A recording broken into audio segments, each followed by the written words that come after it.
کاروبار کو پاک کرنا، جتنی مشتبہ شکلیں ہیں اس سے اپنے کاروبار کو پاک کرنا، اس لیے کہ میرے دوستو حلال اور حرام کی رعایت کے ساتھ جینا ہماری عبادتوں کو صحیح بنانے کا راستہ ہے، ورنہ عبادتیں ضائع ہوتی جائے گی۔ جب آدمی حرام کھائے گا، حرام پہنے گا اور اس کے بعد بیت اللہ جا کر کہے گا لبیک اللہم لبیک، اللہ فرماتے لا لبیک ولا صادق، تیری حاضری ہمارے دربار میں قبول نہیں ہے، تیرا کھانا حرام کا ہے، تیرا لباس حرام کا ہے، تیری سواری حرام کی ہے، اللہ پاک ہے، ناپاک کو قبول نہیں کرتا۔ اس لیے میرے دوستو اپنی عبادتوں میں جان ڈالنے کے لیے حلال راستہ اپنانا اور حرام سے اپنے آپ کو بچانا، اس لیے کہ حرام کے ساتھ کبھی بھی برکت نہیں ہو سکتی، یاد رکھیں۔ جو بھی مال کی بڑھوتری نظر آتی ہے حرام راستوں سے، یہ بیماری کی موٹاپا ہوتا ہے، ایک آدمی بیمار میں موٹا ہو جاتا ہے لیکن اس میں طاقت نہیں ہوتی، وہ ایک معمولی آپ دھکا دو تو بیچارہ کتنی گلاٹی کھا دے گا۔ اس لیے میرے محترم دوستو بیماری کے حرام کے ساتھ جو بال بڑھ رہا ہے وہ بیماری بڑھ رہی ہے، یہ سمجھو اس کے ساتھ کبھی برکت نہیں ہو سکتی ہے، چند سالوں میں اس کو ختم ہونا ہے۔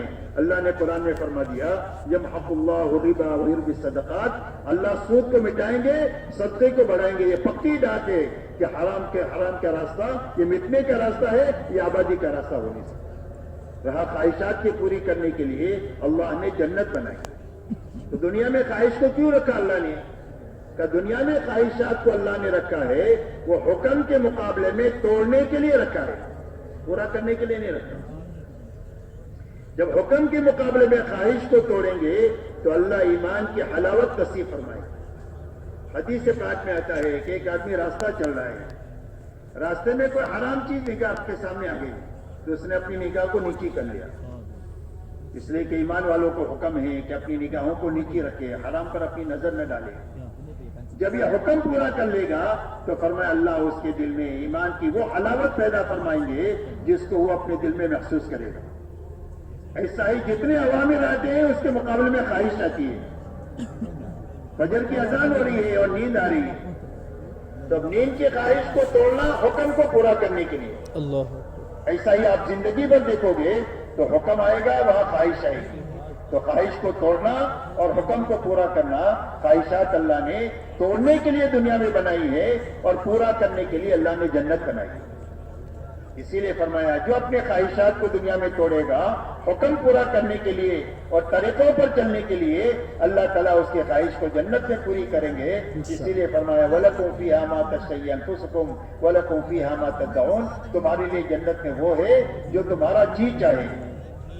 آدمی کی ہر چاہت پوری ہو جائے گی اور آدمی کی ہر مانگ پوری ہو جائے گی۔ ہر ایک انسان کو جوان بنا کر داخل کیا جائے گا، کبھی بوڑھا نہیں ہوگا۔ تندرست بنا کر داخل کیا جائے گا، کبھی بیمار نہیں ہوگا۔ خوبصورت بنا کر داخل کیا جائے گا، کبھی بدصورتی نہیں ہوگی۔ ہر ایک کا قد حضرت آدم علیہ السلام جتنا ہوگا، ہر ایک کا حسن حضرت یوسف علیہ السلام جیسا ہوگا، اور ہر ایک کی آواز حضرت داؤد علیہ السلام جیسی ہوگی، اور ہر ایک کے اخلاق جناب محمد الرسول اللہ صلی اللہ علیہ وسلم جیسے ہوں گے، اور ہر ایک کو 100 آدمیوں کی طاقت دے کر جنت میں داخل کیا جائے گا۔